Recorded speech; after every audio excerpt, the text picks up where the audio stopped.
we can get started. So first, let's go ahead and pick some colors for the title and the answer box.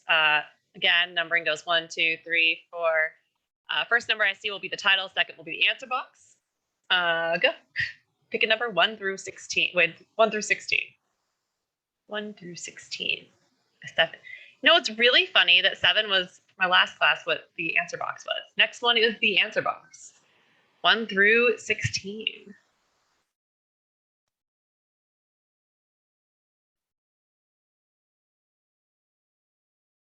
I can sit here patiently. I hear 1. Ooh. Oh, I see 1 and 3. Wait, are those the same colors that we traded off on the other day? Those might be. We'll do it again. We will do it again. We'll trade off on those 2 colors. All right. Hopefully this color shows up good as a title. Is that too bright for the title?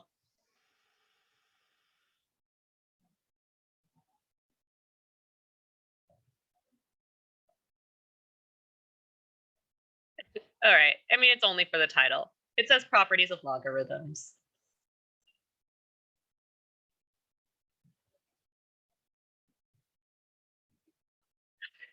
All right. So today we're going to start talking about the properties of logarithms, which are so cool. It's like one of my favorite things to teach. Like, I think hands down, it is my favorite thing to teach in 126. I love talking about properties of logarithms. There's so much fun stuff. We're going to talk about it today. We're going to continue talking about it tomorrow. And then 2 days when we return, we will be talking about logarithmic and exponential equations, which we get to use more properties of logarithms. It's a lot of fun. I'm really glad. I'm really glad we're doing this material. It's fun. I enjoy teaching it. There's a lot of really cool stuff here. As a reminder, we are not having class on Wednesday. What I am thinking of doing on Wednesday, first of all, we're not doing class on Wednesday. Our class is not doing class on Wednesday because we have important information that would have been scheduled that day. And I can't trust that everybody is going to want to rewatch the lecture from Wednesday if they skip class. So I'm just going to make sure everybody gets that information by starting that important information on Monday instead of starting it on Wednesday. I'm saying that because not all CSN instructors are canceling their class on Wednesday. Please do not assume that your instructor has canceled their class and not go on Wednesday. Please talk to your other instructors about whether or not they are holding class on Wednesday. That's my disclaimer. Please do not blame me if you skip class and find out your instructor had class. Thank you. Anyways, what I am thinking of doing Wednesday, since we won't be doing a real like a traditional class, I've talked about wanting to do a crossword seminar for a while, so I may just go ahead and do a crossword seminar during our regular class time. So if you're interested in learning how to do crosswords, that's I think what I'm going to do during that time on Wednesday. But tomorrow will still be math. So just something I'm thinking about doing. If you're interested in that, let me know. Otherwise, I will sit and do crosswords alone, which nothing wrong with that. Okay, I think that's everything. Yeah, let's get started. Would you click the Zoom link? Yes, that's kind of what I'm thinking of doing. I'm thinking of just doing it like in our regular classroom area, like in the same Zoom link. That's what I'm thinking of doing. Because then I can just pull up my crossword and bam. Consider maybe. So if you don't, if you're not interested, totally fine. If you are, I think that's what I'll do. I know I just wrote the words properties of logarithms, but I like subheaders. So excuse me for writing it a second time as a subheader. All right, we have 7 different properties of logarithms to talk about. Some of those we've actually already talked about, but we haven't explicitly stated them as a property. So we're going to now restate it as a property. First thing first, log base A of 1 is going to be 0. It doesn't matter what your base is. So as an example, if you have log base 3, of 1, this is going to be 0. And if you want to know why that's the case, we can do our little loop-de-loop across, start at the base, across the 0, back again. And if we rewrite that, we get 3 to the 0 is equal to 1. And that makes sense that this would work for any base at all, because anything raised to the 0 will be 1. The only way you're going to get something to become 1 is if you raise it to the 0.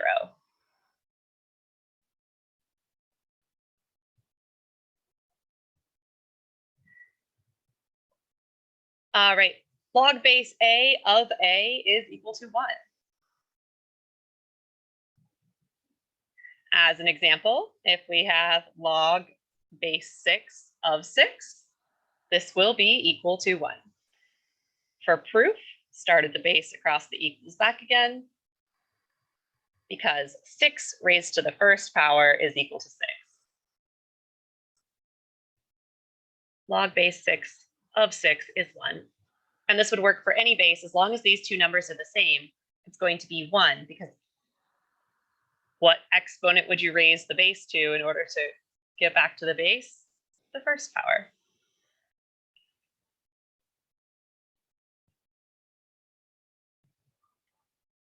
This next one is the property that we talked about when we talked about how logarithms and exponentials are inverses of one another. So a raised to the log base a of x is equal to x. So this is all in the exponent, right? Log base a of x is in the exponent of a. It's in the exponent of a. They essentially cancel each other out, and you're left with x. But I can even give a better explanation for why this should work. So let's say I have log base 3 of 3 raised to the, wrong direction. Sorry, I was thinking the other direction. Let's do 2 raised to the log base 2 of x, or even, heck, let's do 5. Yeah, let's do 5. This is going to be 5. So 2 raised to the log base 2 of 5 is 5. You can almost think of it as if these things cancel, like 2 and log base 2 basically cancel and leave you with 5. That is because they are inverses of one another. Now, you may want a little bit more proof here, and I can give you that proof. We can rewrite this using the loop-de-doo, but before we rewrite it, let me do a little highlighting here.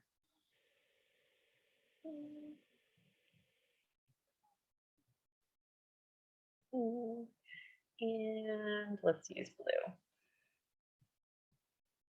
All right, a little bit of rewriting, doing our loop-de-doo. Start at the base, cross the equals, back again. Here's the thing, this entire thing is in the exponent. Log base 2 of 5 is in the exponent. So when I do my loop-de-doo, I'm turning it into a log, because we're starting with an exponential. So it's going to be log base 2. There's that 2. Log base 2 of 5 is equal to this entire exponent, log base 2 of 5.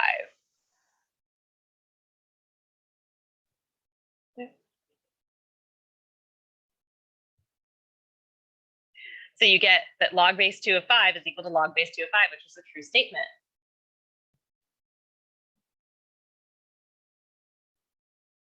So you can just kind of see that it works just by rewriting. And the reason is because they're inverse of one another.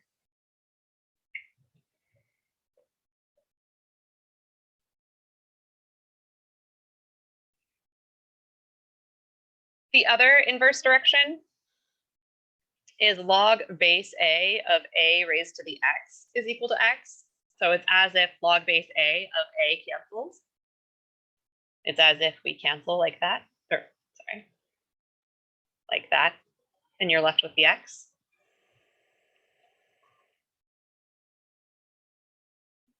as an example, let's say we had log base 3 of 3 raised to the 7. This would be equal to 7.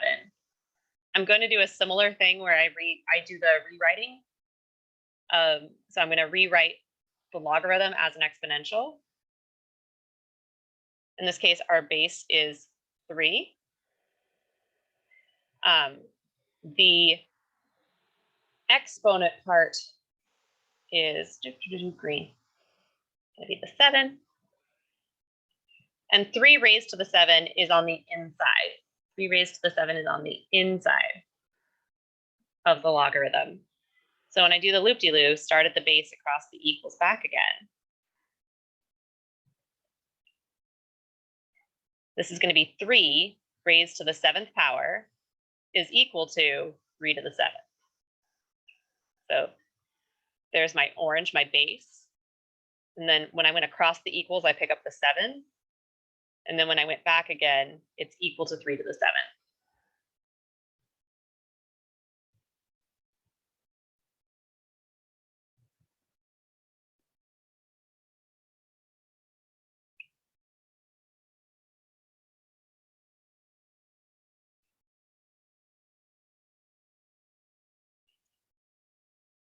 These next 3 are by far the most exciting. All right, these next 3 are where I look at logs and I say, man, you guys are really cool. Here they are. So crazy. Okay, I get too excited here.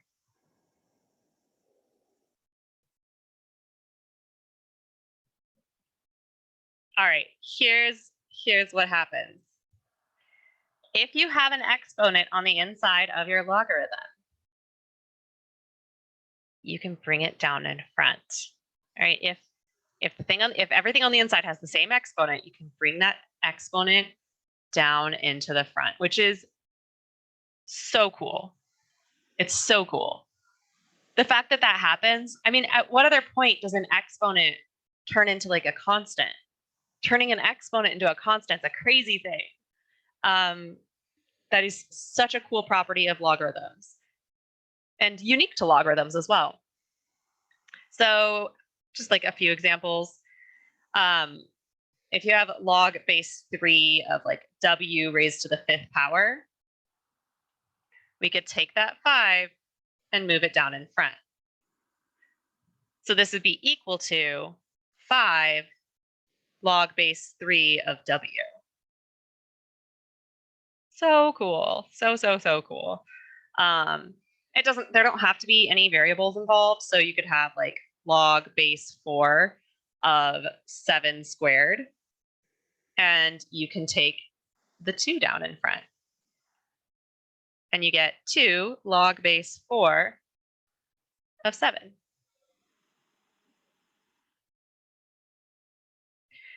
As a warning, that exponent does need to be on the entire factor. So caution.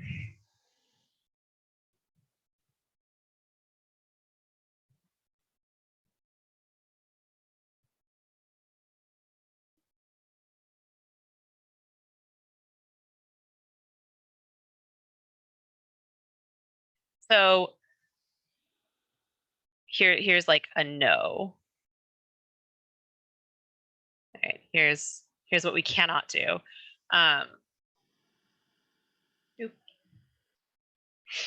What you cannot do is if you have like log base 2 of x squared minus 1, you cannot bring that down. So you cannot take this 2 and put it here.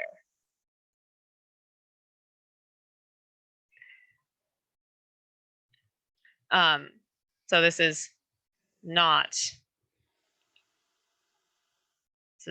equal to 2 log base 2 of x minus 1. You can't do that because the 2 everything isn't squared. The 2 is only on the x, right? You can't bring it down when it's like that. You cannot do, if you have log base 2 of xy squared, you cannot bring that 2 down either. This is not equal. So this is not equal to 2 log base 2 of xy. The reason you can't do it for the first one is because it has to be around the entire factor. You can't do it in the second one because only the y has the square in the second one. Right? So the x doesn't have a square on him, which is why you can't bring it down. It would need to be on the entire thing. So these are no's. You cannot do that. You cannot bring the exponent down in those ways. Again, these are not equal, not equal. Make sure in your notes that you don't put an equal sign, that it's a not equal. I'll even write the words not equal.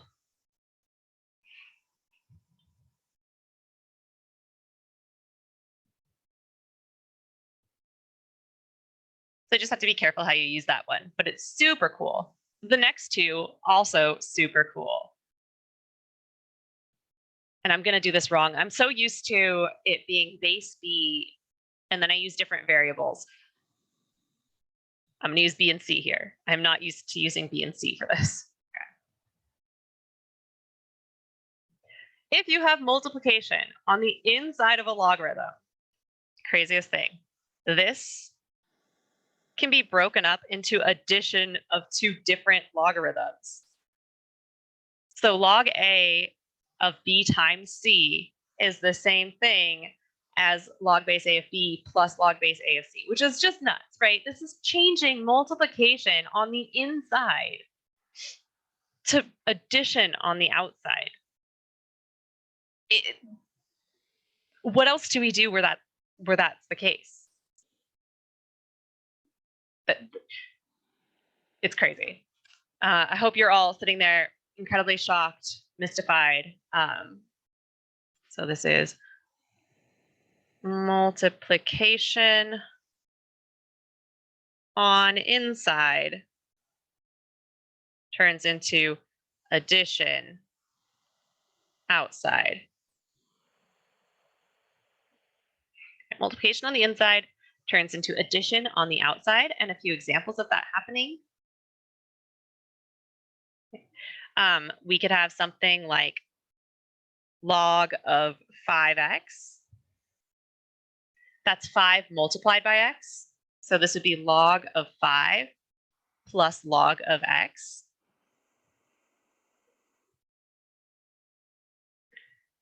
We could have log base 2 of uv.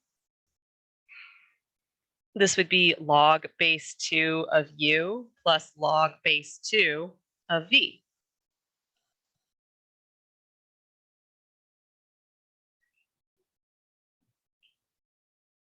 And then finally, we have log base a of b divided by c. And interestingly enough, I'm not going to do it for you guys because it's not a great use of time. But if you're somebody who's like super interested in this math and you're looking for like a good way to like scratch your brain itch and do some extra work,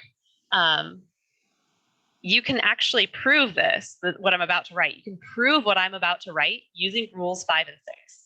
So I know some of you guys are really like, you really have that math brain, and like I think it does scratch that itch for you. And if it does, in your spare time, try to prove what I'm about to prove here using these 2 rules. Very fun exercise, and it's not hard at all. Just a little tricky, like there's a trick involved. So division on the inside of a logarithm, oh man, not for extra credit, but extra credit in terms of like, you'll feel better about yourself, which is almost as good as actual extra credit. So I think, I would say even better. It was worth the try, absolutely. Absolutely. So division on inside changes into subtraction on outside.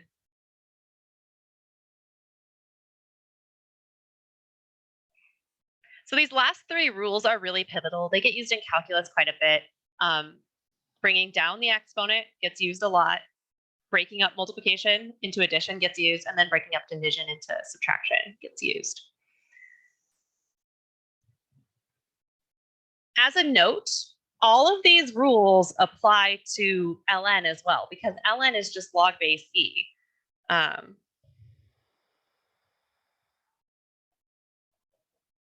All of these rules apply to ln x as well, because ln x is just log base e of x, and e isn't special enough to have him have different rules than all the other bases. So if I rewrite these with ln's, ln of 1 is 0. ln of e is 1. E raised to the ln x is x. Ln of e raised to the x is x. Ln of x raised to the c is c ln x. Okay, we can definitely fit this all on here.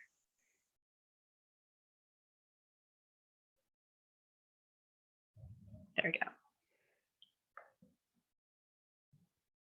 Oh, that's not, I have two more. You can still do it. I believe in me. I believe in my ability. I know that just moved the y around as well.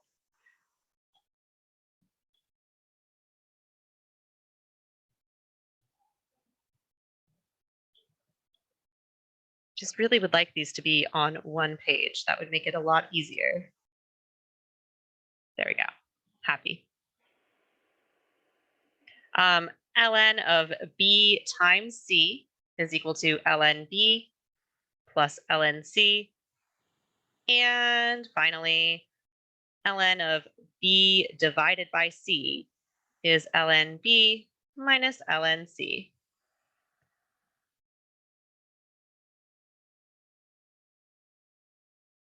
So all of the rules that we already used, that we talked about with a general base, they all work with ln, and they all work with log as well. So log base 10, which is the common base. Okay. So those are the, oh, ow. Okay. Sorry, I have a problem with my wrist. There's a cyst sitting on a nerve, and it hurts a lot when it gets touched, and that hurt. Okay. We are okay. We will make it through.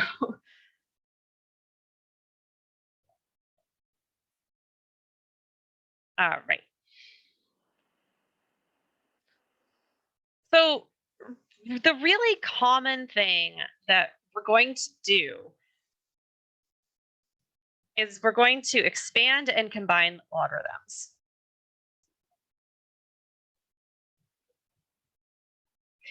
And I will explain what that means in just a moment.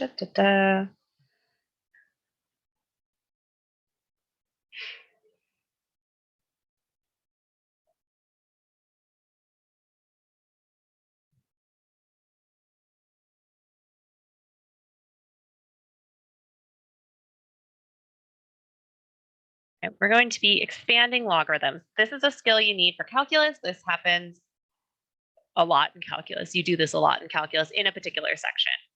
So expanding a logarithm means that you want to separate it into as many pieces as possible and take down all exponents.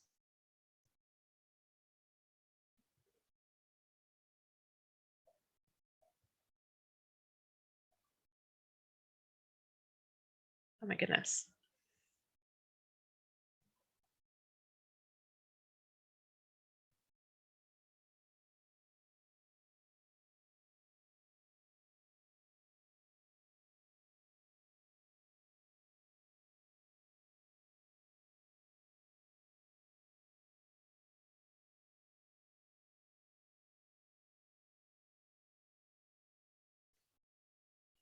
So expanding the logarithm is going to be breaking it up into as many pieces as possible and bringing all the exponents that can be brought down.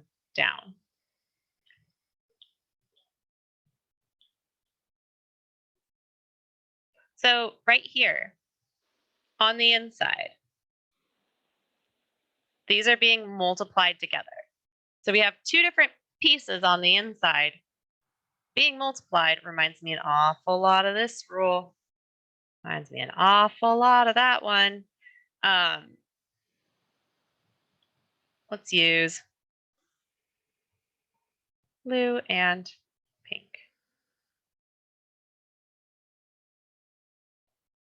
So we have multiplication of two things on the inside. We can split that up using addition. So this will be ln of x raised to the fifth plus ln of 2x minus 1 raised to the third. So we have this guy from the first part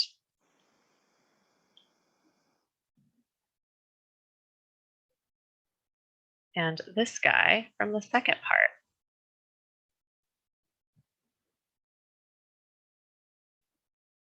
From here, we can bring down the exponents. So maybe I'll make a note.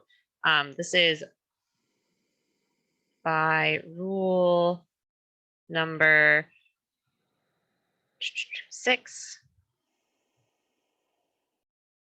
which says that log base A of B times C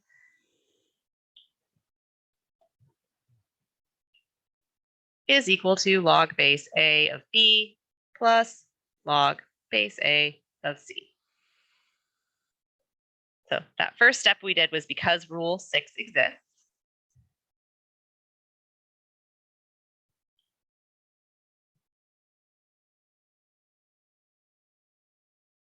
Next, I'm bringing down these exponents to the front. So I have 5 ln x plus 3 ln of 2x minus 1.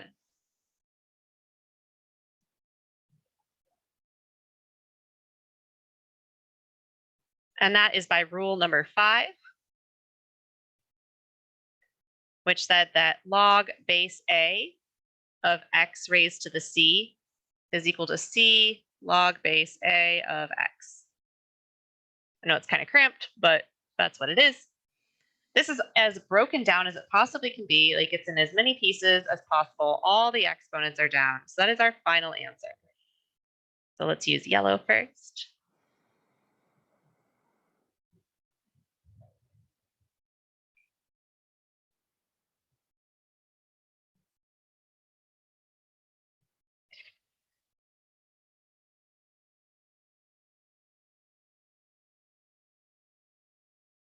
Questions at all on getting from here to here, that breakdown process?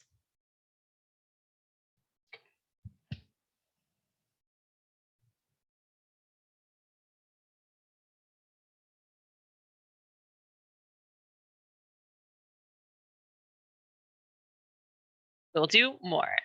We will do more.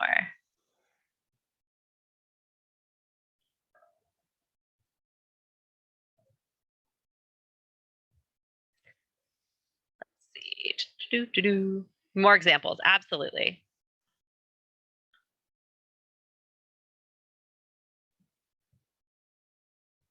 Let's do actually 3 minus 5x to the fourth over x squared. Okay, so expanding this guy.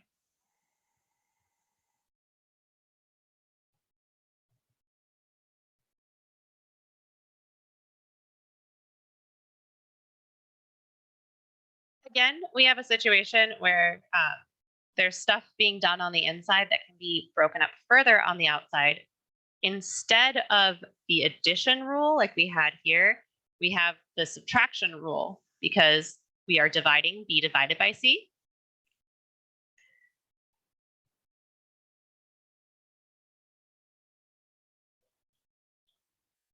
So we got the numerator, we have the denominator. This is going to be equal to log base 7 of 3 minus 5x raised to the 4th, and then minus log base 7 of x squared. And this is by rule number 7.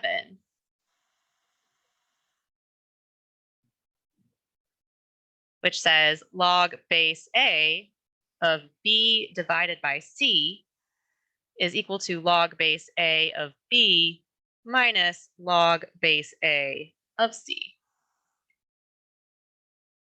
By rule number 7.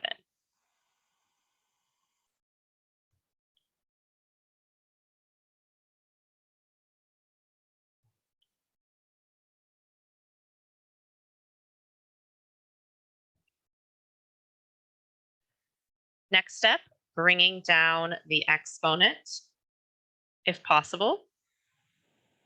So we're going to have 4 log base 7 of 3 minus 5x minus 2 log base 7 of x. There's nothing more that can be brought down. We are all done there.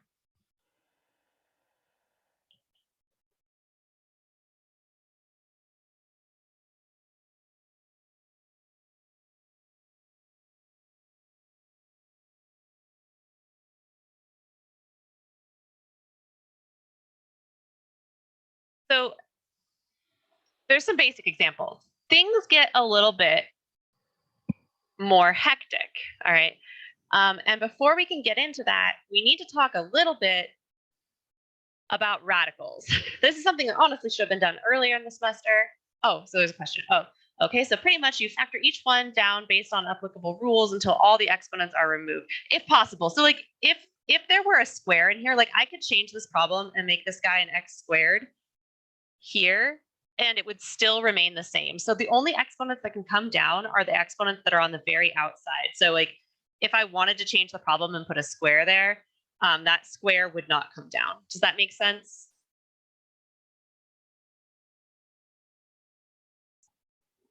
Excellent, excellent. Are there other questions? It was a good question. Let me take a moment, drink water, energy drink, and let you type if you have a question.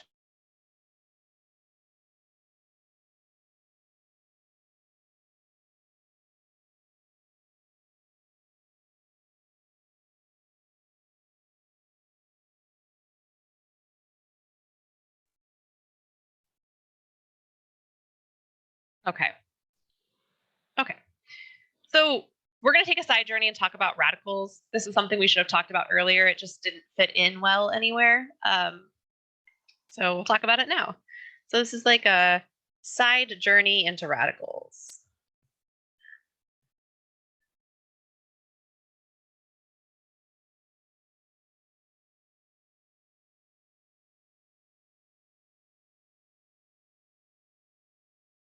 Now, you guys are lucky because you're not my first class.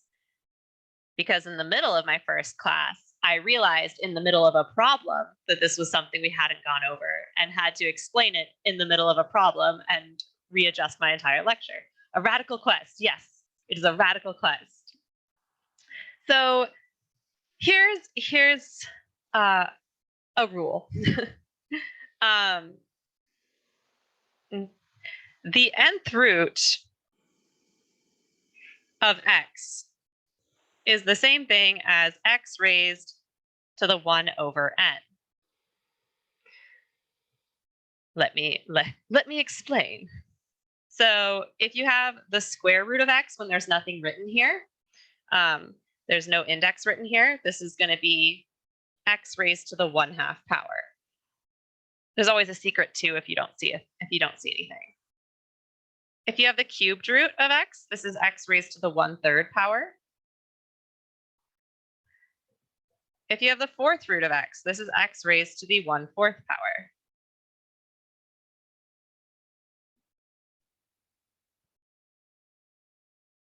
Now, it doesn't just need to be, it doesn't need to be just x. You could also have like the square root of 7x plus 2.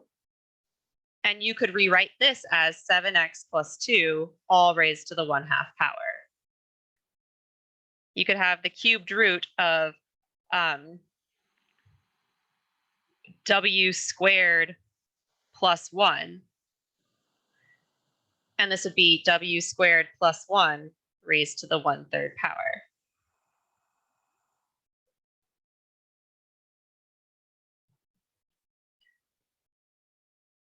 Now it gets a little tiny bit more complicated. Not too much, but just a tiny bit. You could also have, there's two ways to write this. The nth root of x raised to the mth power.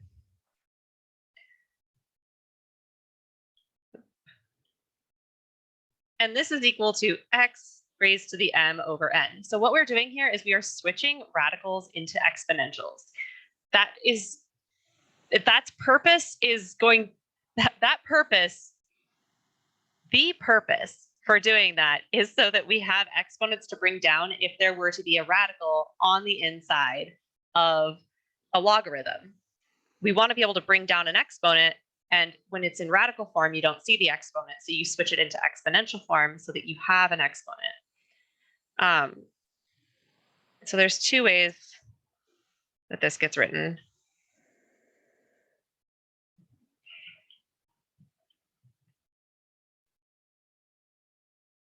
Just use this one.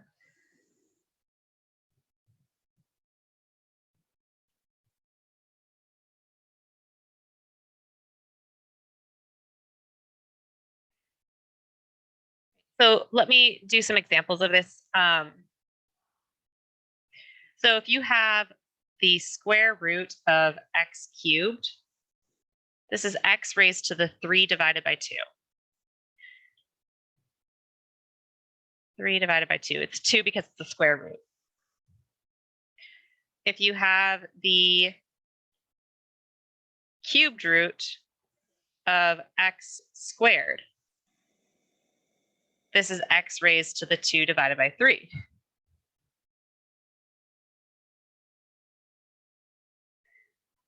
If you have the fourth root of x plus 7 raised to the 5th, this is x plus 7 raised to the 5/4.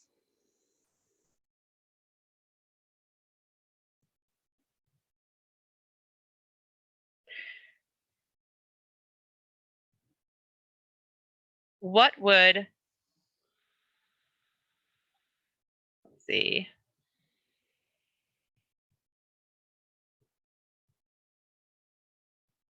What would the exponent on this one look like? So you're going to have 2x minus 1. What would the exponent be on this guy? Beautiful. You guys are fast. You guys are fast. Beautiful. Okay, that's the entire detour. So one way of memorizing this, by the way, which is it is a good idea to memorize. One of my colleagues, Laura Roots, so her last name is Roots. She taught me this. She makes a big deal about it because her last name is Roots, and that's a pretty awesome last name for a mathematician. Anyway, it's powers above, roots below. So like the power goes above, power goes in the numerator, powers above, roots below. So the root is in the denominator of the exponent, and the power is in the numerator of the exponent. Powers above, roots below.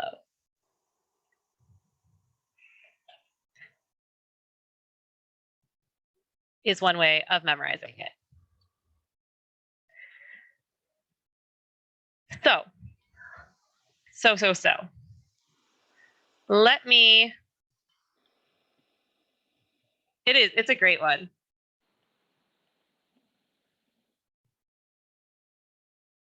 She's great too. So if you ever have to take another math class,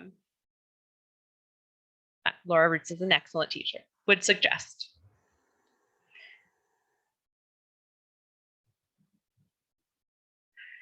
All right. So I'm going to make it a tiny bit more. All right, tiny bit more. Aw, thank you. So sweet. So sweet. You guys are the best.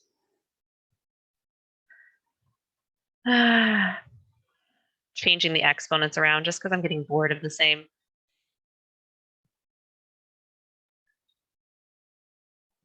I'm getting bored of the same exponents each time. My go-tos are always going to be 2, 3, 4. I like to use 5 and 2 together. That is what I've noticed. I like to do 5x plus 2 or 5x minus 2. I don't know why that's always my go-to, but 5 and 2 together are always my go-to when I'm making up problems. All right, so let's do something here. First things first. This guy right here. This is the square root of 3 minus 8x. You are going to want to rewrite this guy in its exponent form, which is 3 minus 8x raised to the 1/2 power. So let me rewrite this as 16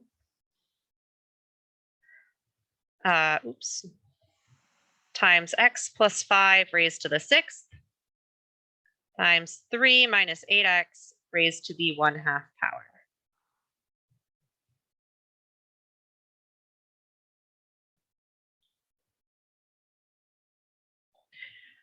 We are going to separate this into 2 different chunks so that we can use our rule number 6.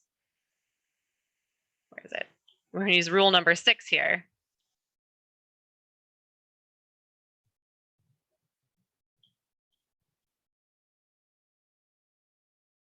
We're about to use rule number 6. And I'm going to make this all my first chunk, and this is all going to be my second.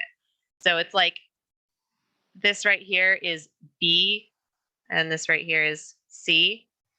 The reason I'm making it, I'm being more deliberate about it than I was in the previous problem, is notice that it's actually 16 times x plus 5 to the 6th. All right, so it's actually that we have 3 things being multiplied together here. There are 3 things being multiplied. So this breaks up into log base 4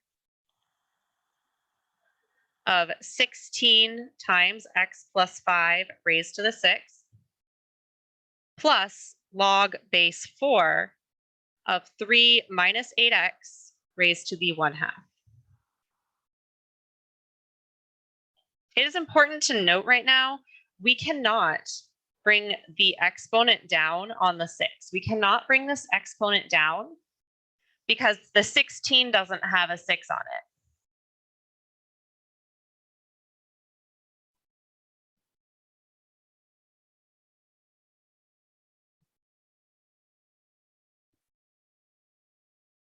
Can't bring it down yet.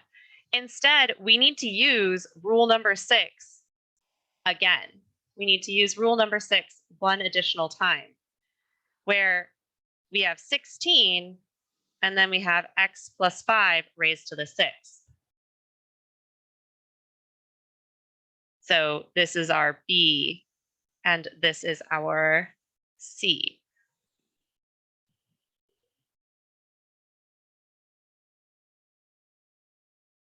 We have log base 4 of 16 plus log base 4 of x plus 5 raised to x plus 5 raised to the 6th power plus log base 4 of 3 minus 8x raised to the 1/2 power. So that broke down there.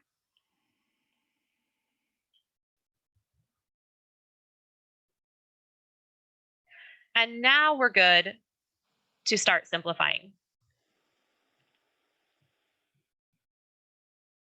And both of these were by the same rule.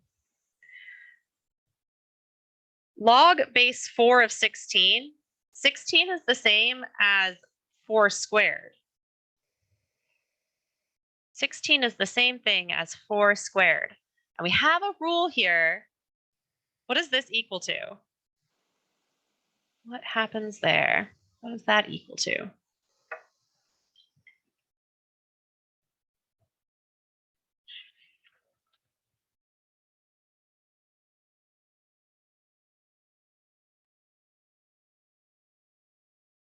Equal to 2, yeah.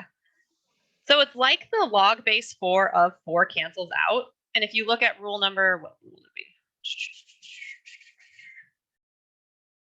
Rule number, where are you? 4. It's rule number 4.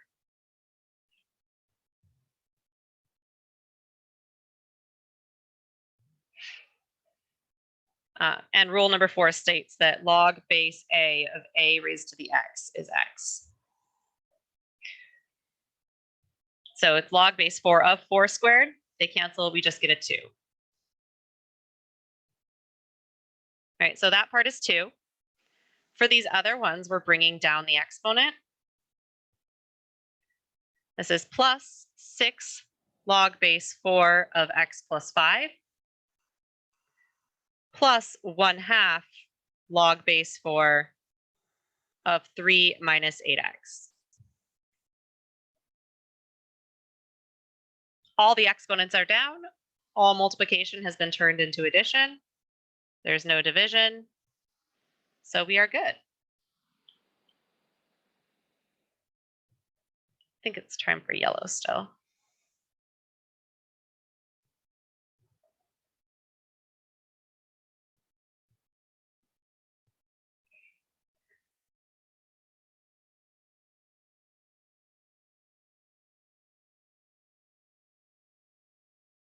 Questions on that one?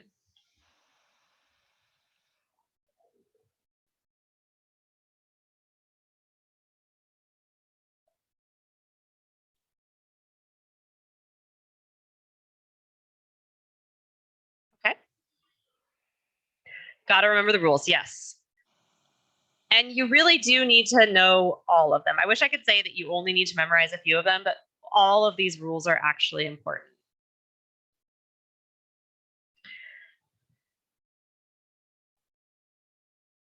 Now, I'm about to prove a point on something. I'm about to teach a lesson, if you will.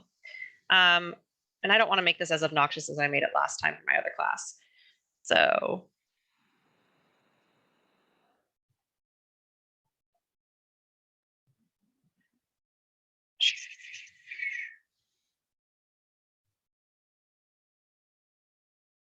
the W to the, I don't know, 8. I know you might think to yourself, and you can't even read what that number is. This is a 3. And just in case you can't read this one, this is an 8. You might think that this looks obnoxious, but this is actually less obnoxious than the one I did with my other class. I'm going to show you this. It's going to take us many steps to complete, but then I'm going to show you a shortcut. All right, so you're going to have to bear through the tediousness of this to get to the shortcut, but there is going to be a shortcut. I could go straight from this to the answer. I could do it without writing a single thing down. And you will see how in a moment.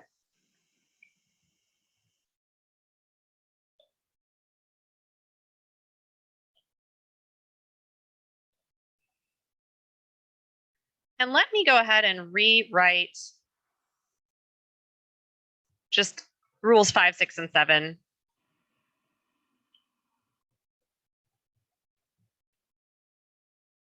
Actually,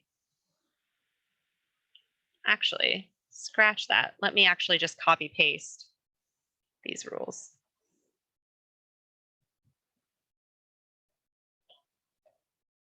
I know I got those P's in there on accident, but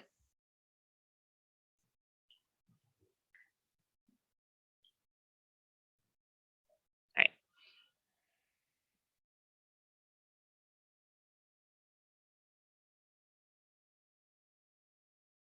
Just kind of keep those off to the side there.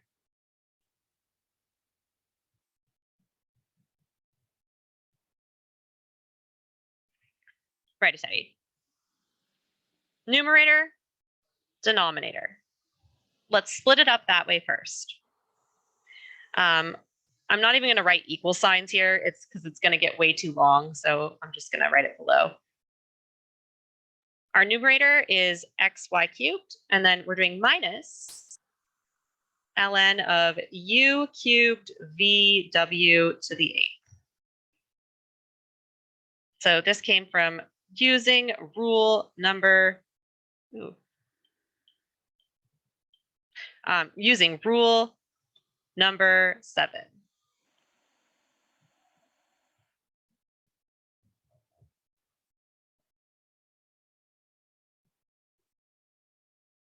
Rule number 7. Now, from here, there's obviously multiplication happening on the inside, right? There's multiplication happening on the inside, and we're going to need to split that up. In the numerator, I have, it's pretty straightforward. There's x and there's y. It's a little more difficult when you look at the denominator because there are 3 different pieces being multiplied together. You have a u cubed being multiplied by a v being multiplied by a w to the 8th. For purposes of illustrating what's going on here, I'm going to lump u cubed and v together, and then I'm going to put w to the 8th by itself. Because notice we don't have a rule that says what happens when we multiply 3 different things together. We don't have a rule for that. So we're going to do it. This is going to be my first chunk. That'll be my second chunk. First chunk, second chunk. We have ln x plus ln of y cubed. That came from the blue one. So multiplication on the inside becomes addition on the outside. Minus, now I'm going to put a bracket here because this minus belongs to everything. We get ln of u cubed v plus ln of w to the 8th.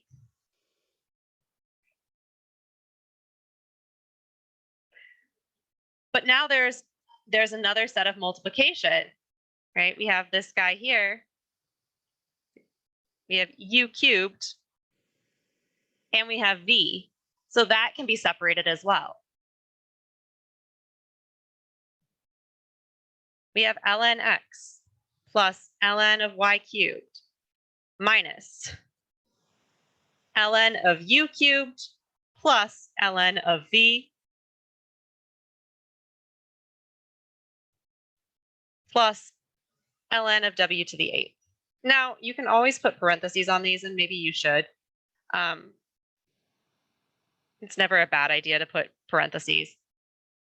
In some cases, they're unnecessary with logarithms, and others they are necessary. In a case where you only have a single term, like just x or just y cubed, the parentheses are optional. If you have multiple terms, like we did up here, like x plus 5, the parentheses are not optional in that case. So these parentheses here had to be there. These ones had to be there. But down here, if it's just a single term, they're not necessary. Now I feel like they're getting crowded, so I'm going to move them. There we go. It was too crowded. It was too crowded. All right. I'm going to do a few things. One, I'm going to take the exponents down. So we're going to be moving those exponents down. And then in the next step after that, I will distribute the negative sign. So I have ln x plus 3 ln y minus 3 ln u plus ln v plus 8 ln w, and then distributing the negative sign. So the negative gets distributed to everybody. And we get ln x plus 3 ln y minus 3 ln u minus 3 ln v minus 8 ln w. Ooh.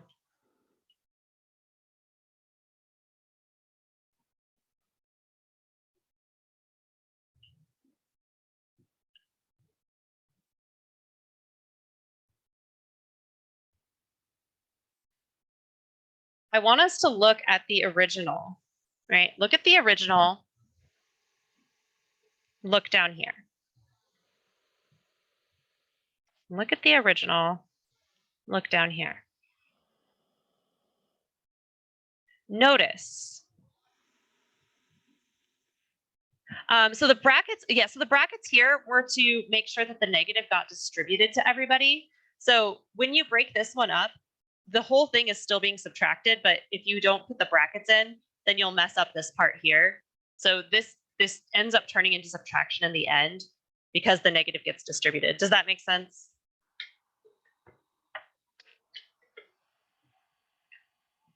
Cool.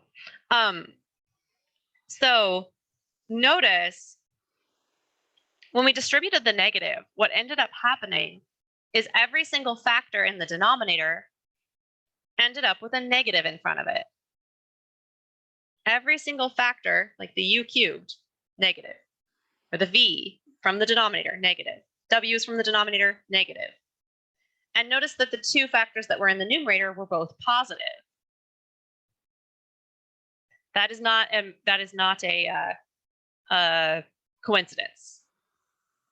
Anytime you separate a log, when you expand a log, the denominator factors from the denominator are going to end up with a minus sign in front of it, and factors from the numerator will end up with a plus sign in front of it. Additionally, we know that the exponents end up coming down in front. This allows you to go from here straight to your answer. That knowledge is enough to go right from here to here, because I know that I'm going to be breaking it up such that every factor is by itself, and such that anything from the numerator has a plus sign on it, and anything from the denominator has a minus sign on it, and then I'm bringing the exponents down in front. So let me write that down. Let me write it down.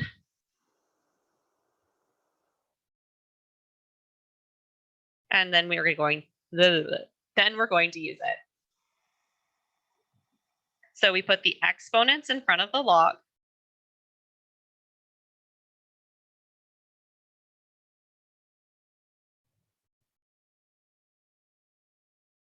Factors from the numerator are going to be added.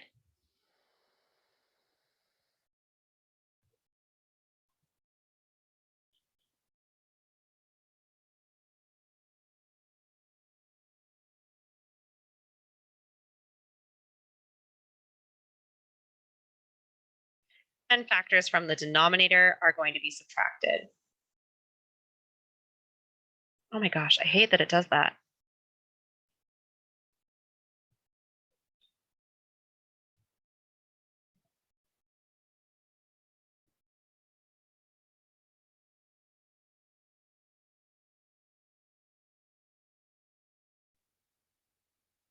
Okay.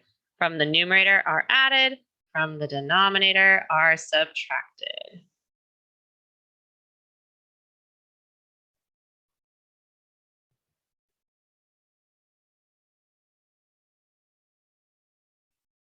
So I'm going to write something that's going to look really, really gross, but we're going to do it all in basically one step. Arguably 1.5 steps, but basically one step.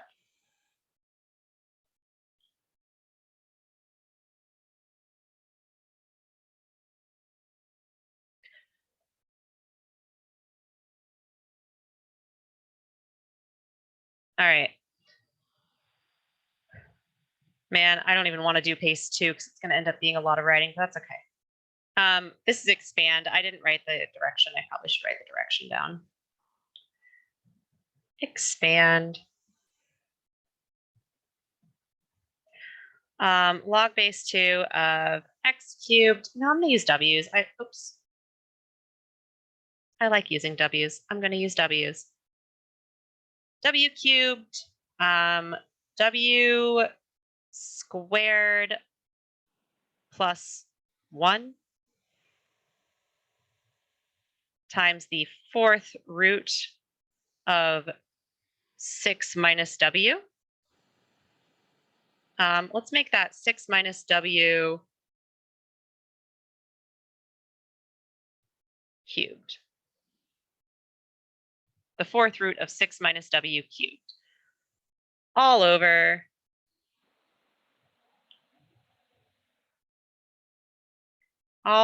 oops.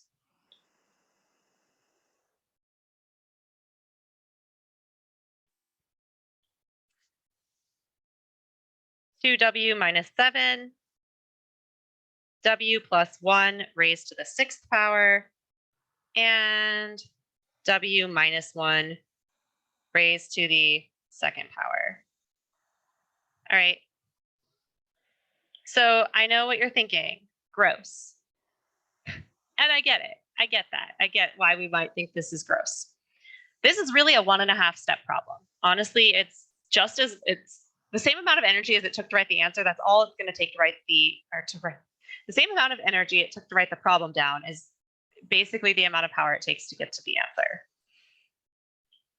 answer. The first thing is we have the 4th root of 6 minus w cubed. I'm going to rewrite that so that it's in its exponential form. So we have 6 minus w. What should this be raised to? What should its exponent be? 6 minus w raised to the 3/4. Beautiful. Powers above, roots below. And now I'm going to color code everything.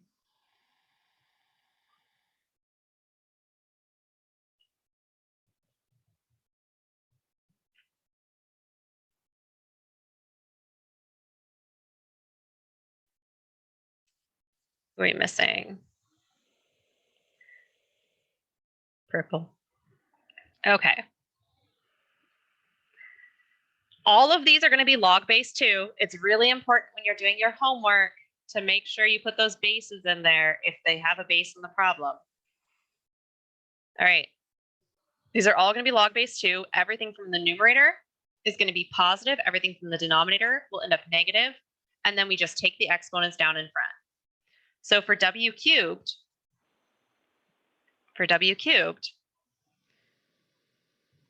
it's going to be 3 is the exponent, log base 2 of w.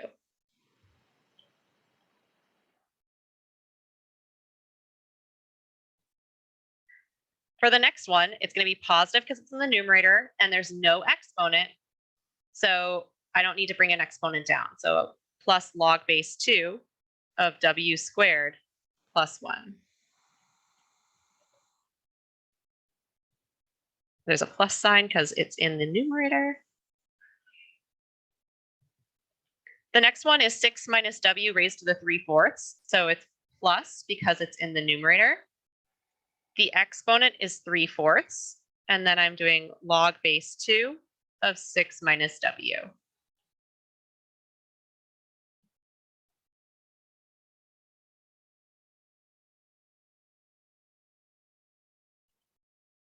Am I going to need more space? Hope not. All right. 2w minus 7 comes from the denominator. So it's a minus sign because it's from the denominator. There's no exponent to bring down.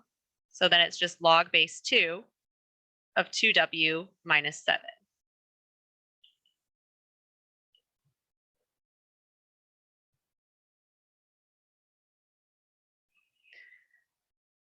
The next one, minus because it's from the denominator. Exponent is 6. And then I almost made the same mistake that students make. I almost forgot to write log. Log base 2 of w plus 1.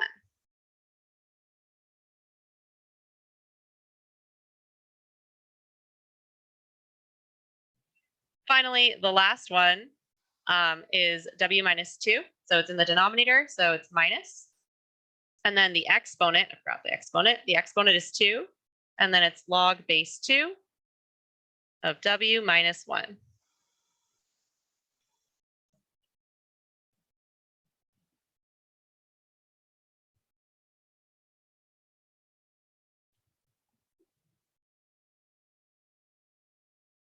And that is my final answer. Let me write it without all the colors.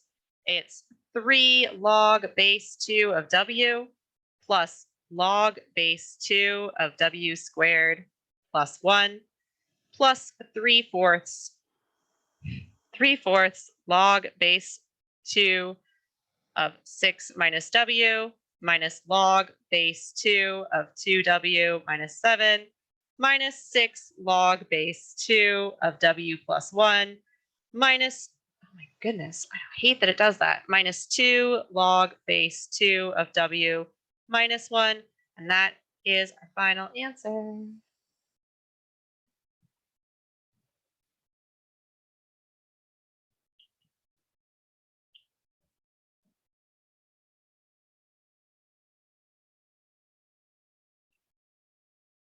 That took 1.5 lines of my notes. Yeah, it is. I'm not going to say that it doesn't take a lot of space. It definitely takes space, but it is mystical. I agree, Sarah. Mystical. Do you see the pattern though? Does everybody see the pattern? Can I answer any questions on that pattern?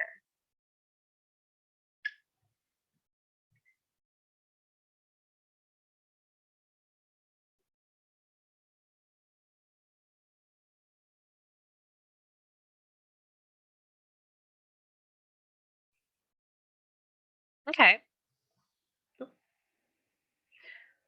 So then I really wish it wouldn't do that.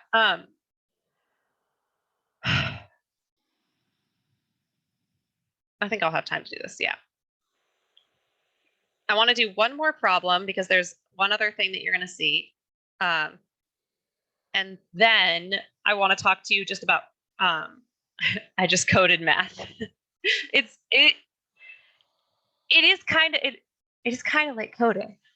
I'm gonna do one more problem so that you see something that is tricky that you might see on your homework. And then I just want to talk about common mistakes that get made just to hopefully help you not make those mistakes.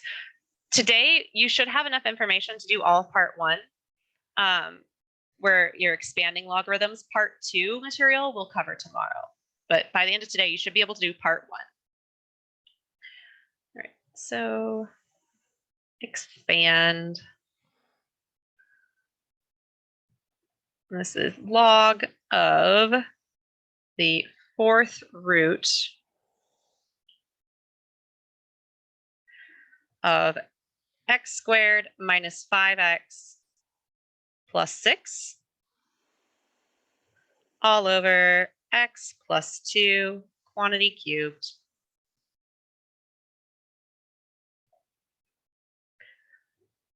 When you have a situation like this, where there's 2 things. First of all, you have a quadratic, which probably can be factored. But you also have a 4th root on the outside of everything. When you have a 4th root on the outside of everything,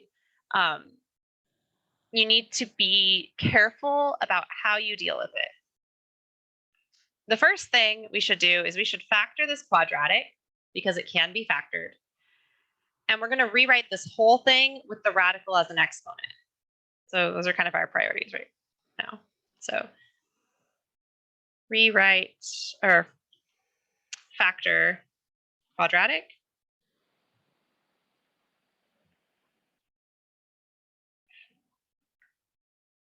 Then we're going to rewrite the radical as an exponent.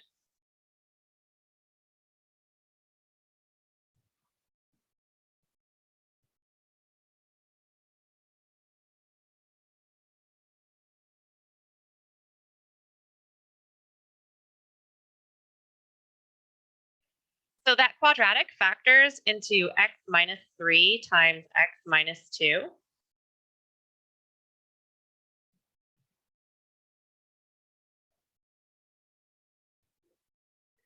And I'm changing that radical to 1 over 4. So it's around everything.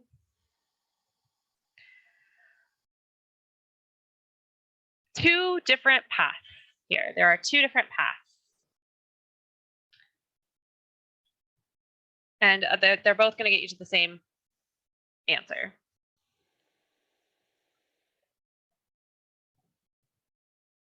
Method 1, distribute the power. So distribute the 1/4, and then expand from there. So this is distribute exponent.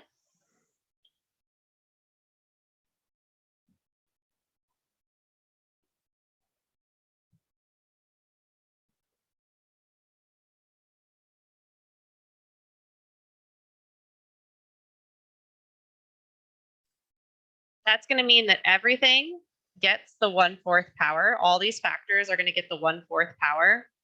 And down below, if they have an exponent, you multiply the exponents. So this would be 3 times 1/4. This will be raised to the 3/4 power.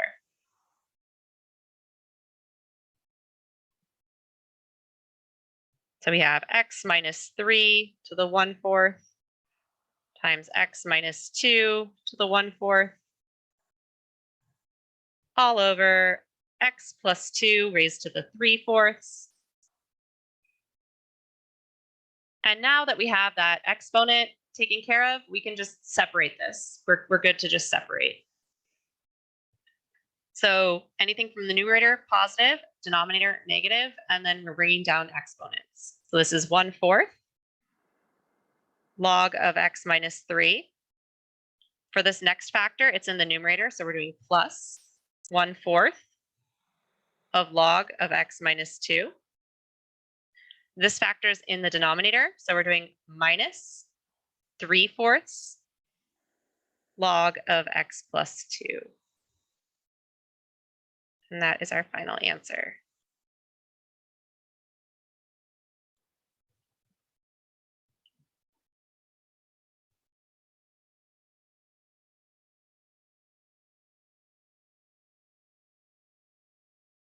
That is the first method. Questions on the first method?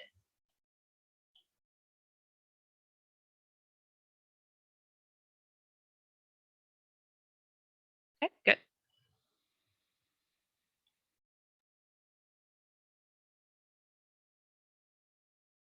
Just got to not mix up the exponent on the numerator with the radical. Not mix up the exponent on the numerator. Oh, like forget, like remembering to multiply them to like.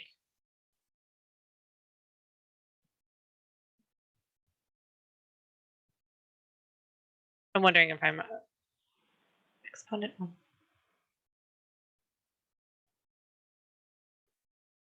Are you talking about like trying to distribute the radical to like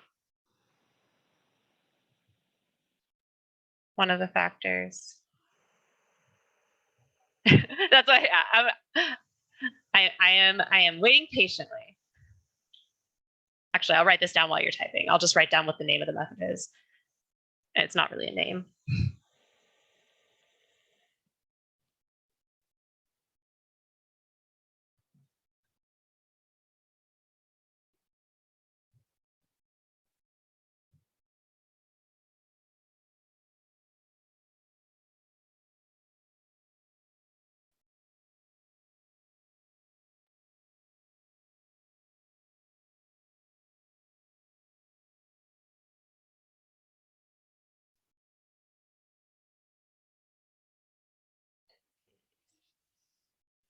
In the beginning, at x squared, I almost thought the radical's exponent would be 2/4 instead of 1/4.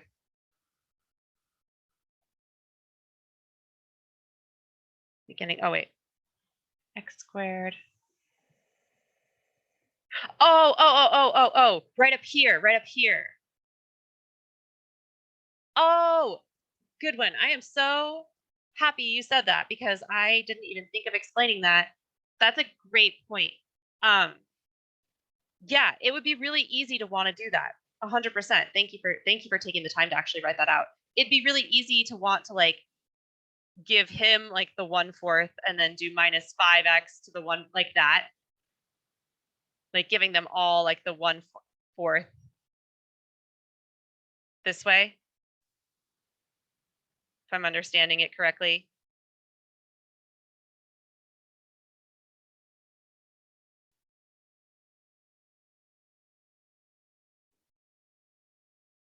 So then like, because then 2 times 1/4 would be 2/4.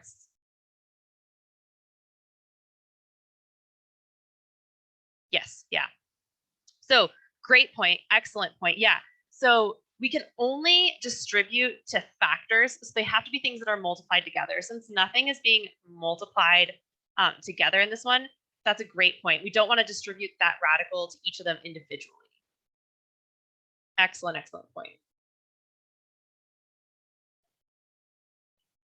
Does that make sense to everybody? Just erase that. Excellent. So this last method here, you start by bringing the 1/4 down.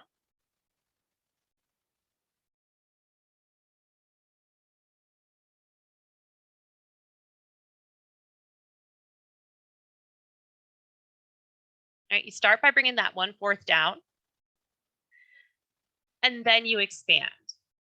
The thing you have to remember here, so there's a 1/4 on the outside, you're going to have to use brackets. So 1/4 belongs to everything. So that 1/4 came straight down, and now we're expanding this log. So we have log of x minus 3 plus log of x minus 2 minus 3 log of x plus 2. And my lab will accept this answer based on my testing of it. When I tested it out, this answer worked. What happens if you forget the brackets? You will be marked wrong. So if you know yourself well enough to know you're going to forget the brackets, this is the method. You're going to use that first method. Don't even, if you know yourself well enough to know that, don't bother with this one, because it'll just make your whole thing wrong is what'll happen. Yeah, absolutely. Great question. Excellent question. So everything needs to end up having that 1/4 in front of it if it were underneath a radical to begin with. When you are doing these problems, I cannot emphasize enough how important it is that you type in the base. All right. If you're doing a problem and it's log base 2, even though it's annoying, you need to put log base 2 every single time. If you don't put log base 2 on one of them, if you just put regular log, the problem is going to be marked wrong because you don't have the correct base on all of them. So make sure that you're writing that. In order to write log base 2, you type in, so let me scroll down here.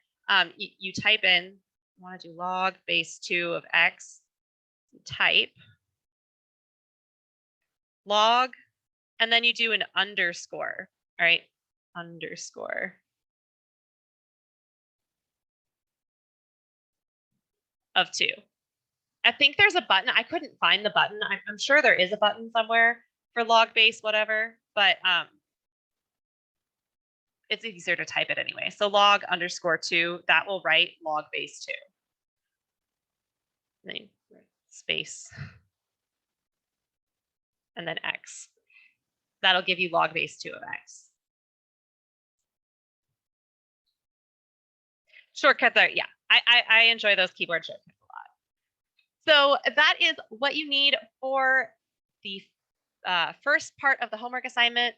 There's a few things in there that you're going to have that aren't exactly the examples we've done in class, but